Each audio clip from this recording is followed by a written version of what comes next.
New Landing's Job Chat is brought to you in part by the Prosperity Advisory Group, the next step in your financial future.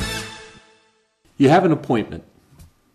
You meet, and that's the end of it.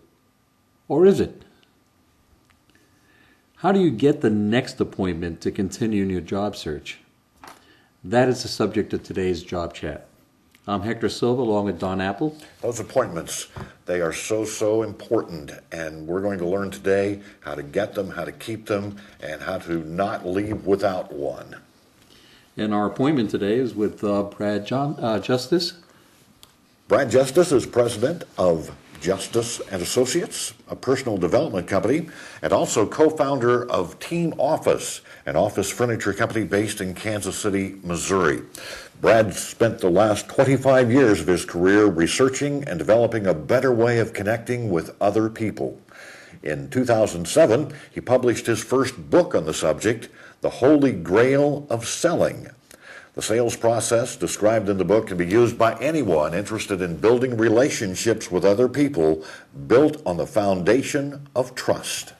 Brad, again, welcome to Job Chat. Thank you for having me. It's good to be here. Thank you for joining us again, Brad. And how do we get that next appointment, and how important is it to get that next appointment? Well, in a hyper-competitive job market like this, appointments are sacred. If a prospective employer sees something interesting enough to take the time to sit down in a live interview with you, that's sacred. And our focus should be the entire purpose of that interview is to set up the next interview. It's not to get hired. I think I see too many people trying to do too much during that interview, and it breaks our rapport, which we've talked about earlier. The whole reason for that interview is to get the next appointment. You never want to walk away without some agreement to talk again. That might not be in person. That's not always appropriate, but to talk again at a specific time in the future, near future. When you say specific, you're talking about setting a date and time before you walk out that door? Absolutely. I'll give you an example of this in my business, which is a lot like getting hired. I'm a vendor, and so people are looking at hiring my company to do a specific job for them. Maybe it's move their company to a new location, put in new furniture, take out old furniture, whatever it is. They're looking at hiring us. I have about 11 competitors just in this market alone. Those are the ones that I know about. So then my time will come eventually where I get to have my dog and pony in there, and I get my 30 minutes in there. And at the end of all of these, I've done these for many, many years, they wrap up and they'll say, well, thank you for coming. Sounds familiar to our job hunters out there. Thank you for coming. You've certainly given us a lot to think about. Have you ever heard that one? Yes. The job search? I hate that one. And of course you smile and say, well, thank you. And they say, we've got a lot to consider here, and we'll be following up with you in just a few days. Or a couple of weeks, Okay. or something vague. Exactly. And as a job seeker, you think, okay, that's all they're going to offer. Maybe I better just go. Yeah. Wrong. Right. It's a good point. We're so happy to get, it's so tough out there right now. And rightfully so. I think most people are so happy just to get in front of somebody. As an old sales manager of mine taught me many years ago, Brad, don't confuse activity with productivity, okay? If we're in the job market, we have one goal, right? We want to get hired, and we want to get hired in the right job as quickly as possible. So if that's our goal, then why would we ever walk away satisfied with, you've certainly given us a lot to think about, we'll be in touch with you. You've given all of your control and power to that person when you accept that. Also, when I hire salespeople and I have a perspective, I'm going to show my cards here a little bit, I would never hire a prospective salesperson that walked away satisfied with that statement, because they'll do that after I hire them and cost me money. Why don't we ask for that next appointment? I think it's mainly, I suppose we're getting into the psychology of it, which is fascinating. In my opinion, I think it's because number one, we're happy to have had an interview. We are grateful, which is cool. It's okay to be grateful, and we should be grateful. We can thank them while we're getting the next appointment. But I also think part of it is self-esteem. Being unemployed, being a commission salesperson, it's rough out there. And you get beat up. And, especially when you're selling in the winter, I'm out there. I'll be out there after 29 years of direct sales. Here in a few months, I'll be out there when you guys are drinking coffee, and I'll be walking up the steps of yet another company for yet another interview, carefully watching my steps on the ice. Think of that, 29 years. And I think we get beaten down. We're just glad to be interviewed, to be considered. I've had salespeople work for me that were so beaten down that I actually watched them in front of clients, and it was hard to watch. Say, it was just good to be considered, which is to an employer. They won't tell you this. Is kind of a validation, I think, in their minds that, well, I probably made the right decision because other people have rejected them, right? Therefore, it's the right thing to do to reject them. Okay, we don't want to be in that boat. Okay, but if I'm sitting across from you, you're interviewing me, we go through the whole interview, what reason would I give you for that next appointment? If you haven't made up your mind yet, I know one of the questions always comes up is, when do you expect to make a decision? But other than that, once you've had that interview, what reason would they have to make an appointment to see you again? Well, that's a great question. And that process of finding that hook, if you will, I know that's a harsh word, but it's a simple word for what we're talking about here. That hook back in, that key to get back in that door and in front of that prospect begins from the second that you start pursuing an opportunity. So I'm looking on LinkedIn for background information. Did we go to the same college? Do we know some of the same people? Is there any common ground that I'm looking for between me and that person or someone that works at that company? Many times I pursue opportunities. I spend hours on the internet.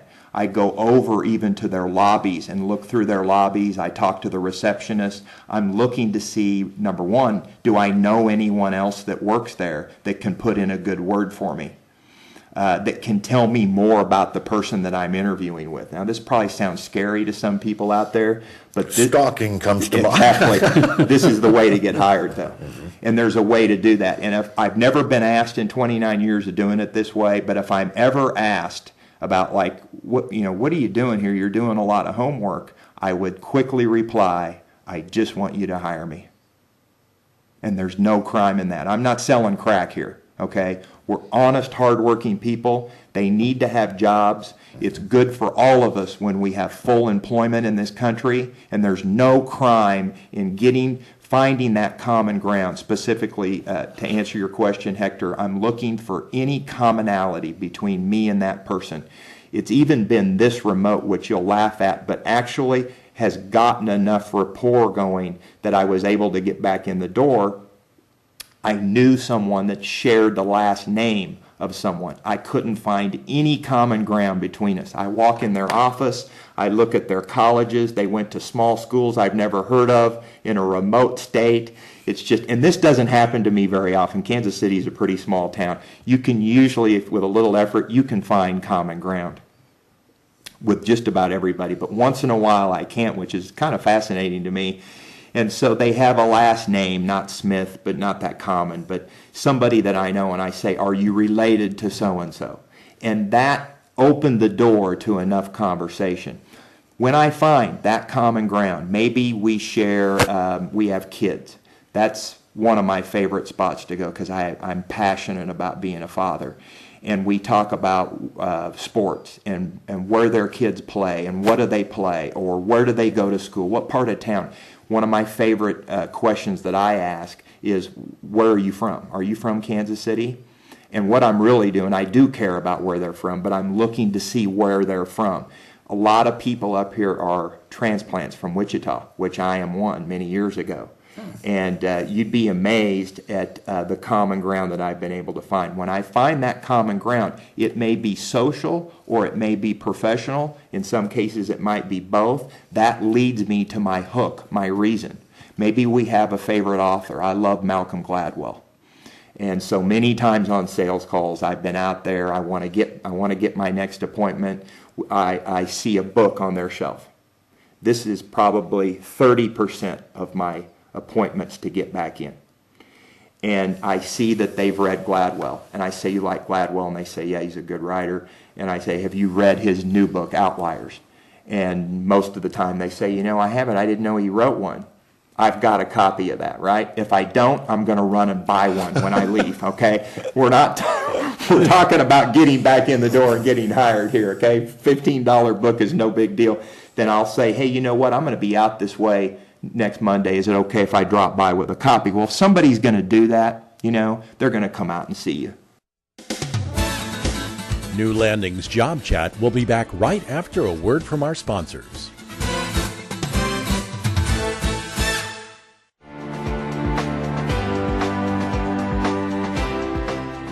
Hello, my name is William Easley, Managing Director of Wealth Management with Prosperity Advisory Group. While under unemployment stress, there may be a temptation to become more conservative with your investment allocation. Recognizing how short-term problems can adversely influence your thinking about long-term goals can help you avoid costly mistakes. It's reasonable to expect that you may need cash and more liquid assets at your disposal as you assess your financial situation over a job loss. However, you must avoid selling long-term investments as a panic response to uncertainty. You may trigger an unwanted tax or generate an ill-timed loss. Conversely, being unemployed isn't the time to take a flyer on a hot stock tip, ratcheting up your risk level in hopes of a quick profit to make up for lost income. You may do nothing more than compound your cash flow problem. A reasoned and balanced approach is recommended. Start by seeking out a qualified financial planner, such as a CFP professional, who can help you assess your unemployment situation, suggest strategies for conserving wealth, and perhaps help you with ideas on how to best protect assets. It's important to sort out alternatives while structuring a plan around your short-term objectives and your long-term goals. Again, I'm William Easley with Prosperity Advisory Group, the next step in your financial future.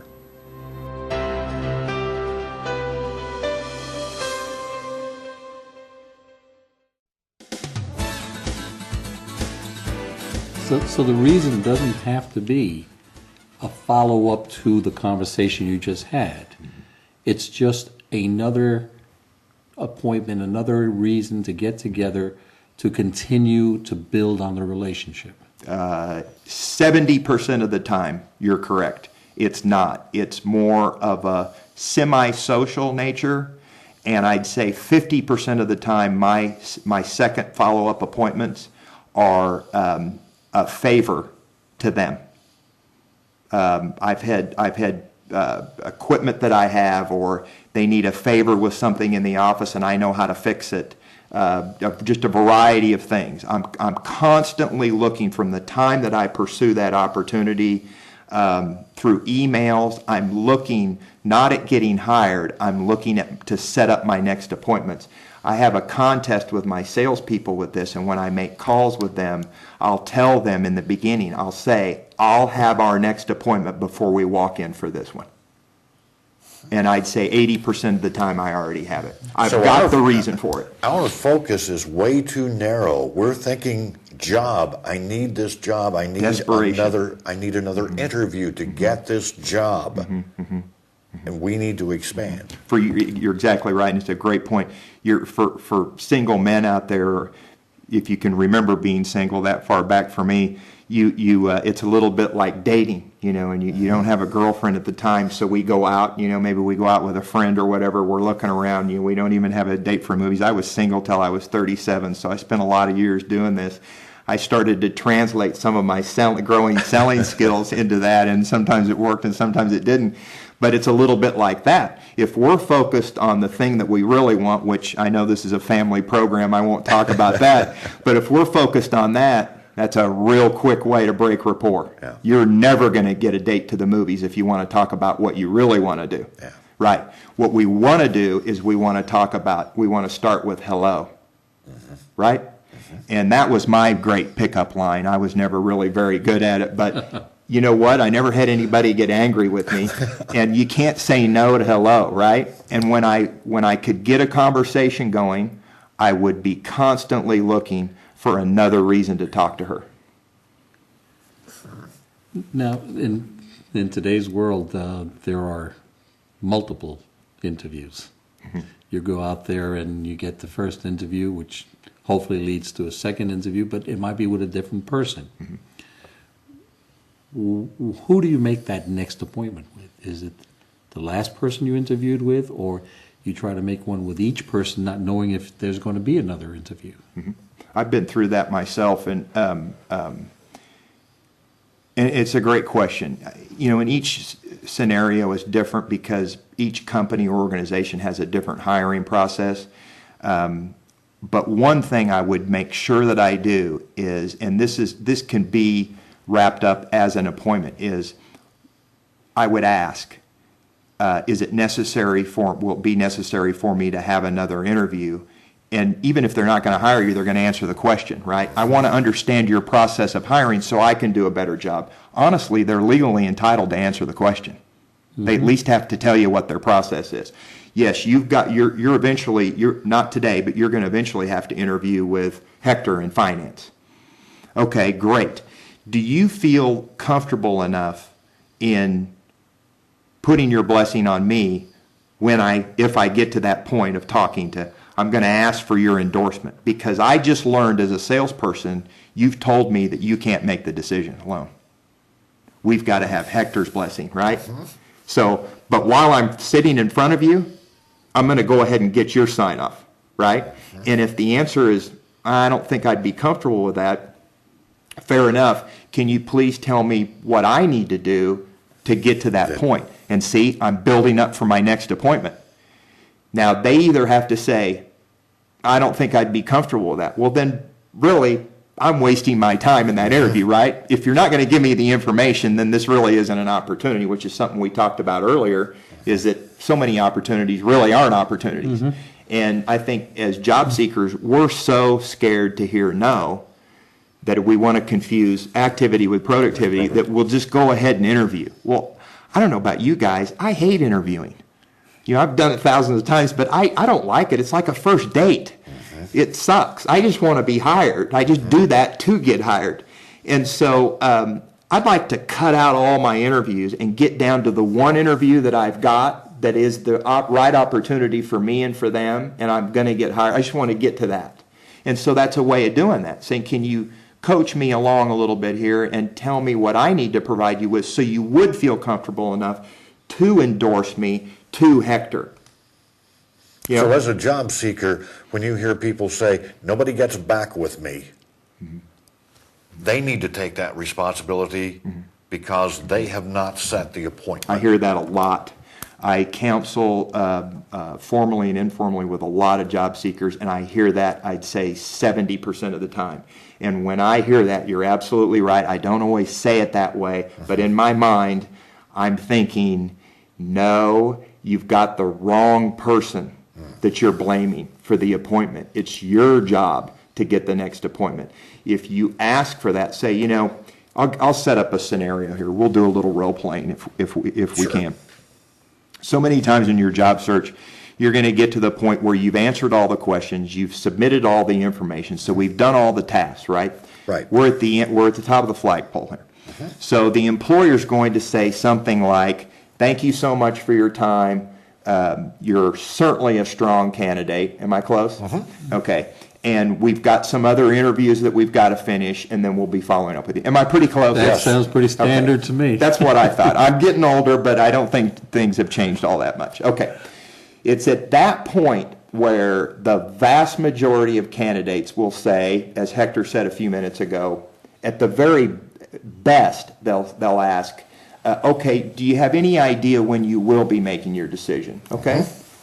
Not a wrong question. I like it a lot better than, well, thank you for considering me, which is a nice way of saying, I'm so bad that I'm just glad to be anywhere.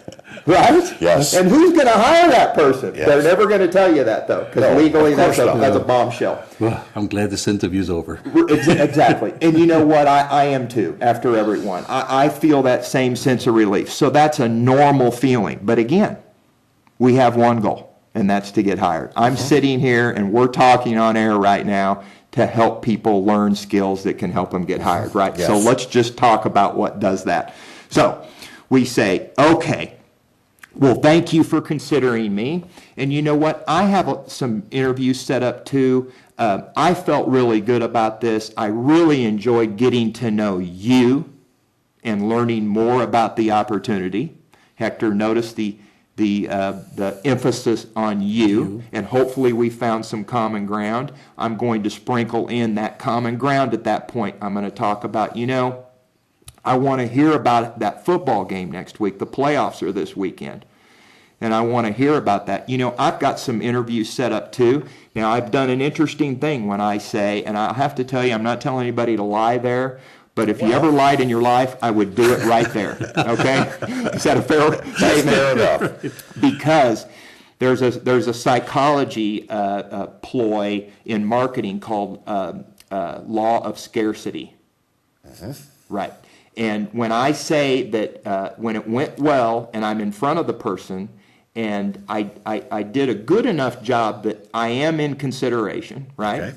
I'm making some assumptions, but if we're at that point and we hear those words, then I've passed some tests, right? I've jumped some hurdles, and they hear that there's a chance that I'm going to take something else. I've had this done to me too, probably not intentionally, but the result was the same. I'm thinking, wait a second. And and I've even had some people say, well, like how many? Or, yeah, and as a sales professional, I have to tell you, when they make a statement like that, I'm thinking, I've got you. Because that's the law of scarcity. If we like someone or something, we don't want anybody else to have that. This guy's my guy. Especially a competitor. Oh, very good point. And there's a chance. And that's why probably I've been asked a few times, do you mind me asking who? Yeah, I've had a lot of good customers over the years say, can I just ask you a question off the record? Do you sell? I sold millions and millions in office furniture to a very large, well-known engineering company here in town. And one day that client asked me, can I ask you a question? Do you sell to those guys right around the corner? The other big engineering company. And I love that. And I answered it. I said, no. And I said, would it be better for me here if I never did?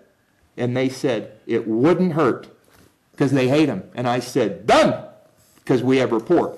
But back to answering your question, we'll leave that point. So we're at that part, and they're trying to brush us out the door. We sprinkle in that common ground, whatever we found in that interview.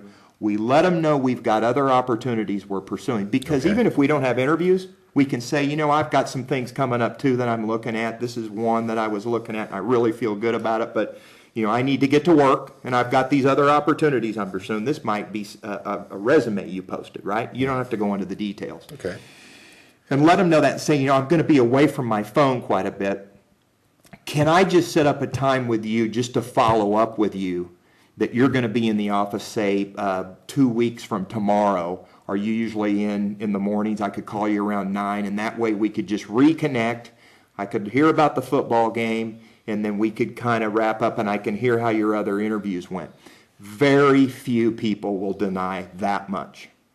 And if I get just that, you've got an appointment. Okay. Yeah, you've got a hook for getting back in. Here's the other great benefit for that people aren't thinking about, is that when someone does that in a job search process during the interview, and they know what they're doing right before they brush us out the door, even if they do think, the person's a pretty good candidate, we may come back to them if we don't find something better, because if they want to finish their interviews, frankly, they're looking to see what else is out there, right? Right. But this person had the nerve and the intelligence to look at everything we've done, to reconnect and reestablish common ground. I've let them know that I've got other possible suitors, right? And I'm going to give them serious consideration. I'm busy, and I don't get brushed out the door. Yeah. Look at that. That's professional respect. That's about 4 strong reasons to hire you in about 2 sentences. And I at least get that appointment. Now, if that person, I've had a few, not many, that just refuse even a phone call at a specific day and time, then there really is no opportunity. Yeah. Yeah. And And you I probably don't can't wanna even work sit there here and anyway. remember one. Exactly. I really don't want to work with them anyway. But I was just going to say, is that the type of culture that you want to work Yeah, in anyway? no. Because if they're not responding to you there, are they going to respond when you have issues later on? No. And you know what else? At the very least, you walk away with your self-respect, and also you walk away with them knowing you're not going to buy that BS. You didn't buy the BS. You thank them for their time, and you're going to go pursue another opportunity. And also, you know the emperor has no clothing. That's right. You've called their bluff. There either isn't an opportunity or they never had any intention of hiring you. You flush that out. You get it off your thing. And if they come back to you by some miracle, then great. It's Yeah. gravy. And, The ball's back in your court. The ball's in your court either way. and Absolutely. you walk away knowing you have done everything possible that you could have No done. doubt about it. No question about it. And that will give you a good feeling about yourself, good self-esteem, walking away. You know, looking for a job is a job. Yes. And when we use tactics like this, we're not aggressive. We're just saying that we have other opportunities we're pursuing. We don't want to miss their call. Would you mind? That's not I don't find that to be overly assertive or aggressive. And I've never had anyone tell me that they're bothered by that. 98% of the time people say that's fine. Usually I set up a drop-by visit. I'm going to lend them a book, or I'm going to come by and help them with something, or I'm going to be in the area. Would you mind if I strike up a really good conversation with them? I'll say, you know what, I'm going to be in the area, which I'm usually not, but I can be in your area. I'm going to be in your area next Tuesday. Would you mind if I just drop by and maybe we could have a cup of coffee out here or something? You know, when people are agreeable to that, I'm going to walk away with at least a friendship. And they're going to respect my professionalism. And I can go home that night even without a job, knowing that for that day, I did everything possible to get hired. And I can live with that. Well, Brad, thank you once again for being with us. Thank you for having me. If you would, just give us again the contact information for your book. Yes. Because I want everybody to make an appointment to get to that book within 5 minutes after you hear this. That's a great point. You are so good, Hector, because I laughed when I came up with the idea. I decided I wanted to give all of your listeners a link to a microsite to download a free copy of my new book, The Art of Getting Hired. And I thought, you know, I wonder if anyone's going to recognize that this is my appointment with your listeners. Yeah, I'm not just going to give you the information, and I love visiting with you. I love talking with both of you and connecting with your listeners, but I'm not going to walk away with no hook, right? Exactly. Even if I have to give them a free copy of my book, I'm still not going to walk away. And so grab a pen, please, if you'd like to download a PDF version of my new book, The Art of Getting Hired, where you'll hear a lot more about how to set an appointment on every appointment and many other techniques for getting hired. That site location is www.theartofgettinghired.com/THANK-YOU.PHP. I'll repeat that, www.theartofgettinghired.com/THANK-YOU.PHP. And it'll take you 20 seconds to download the book, and I hope you'll find something in that helps you in your search. I have no doubt. Thank you so much for being with us, Brad. Thanks for having me. Everybody take advantage of that opportunity to start this relationship with Brad. And of course, remember that all of our job chats are available to you anytime on our website, which is newlandingsjobchat.org. You simply click on the Past Chats button. And as always, we thank you for listening. And until next time, may your days be full of health, happiness, and success.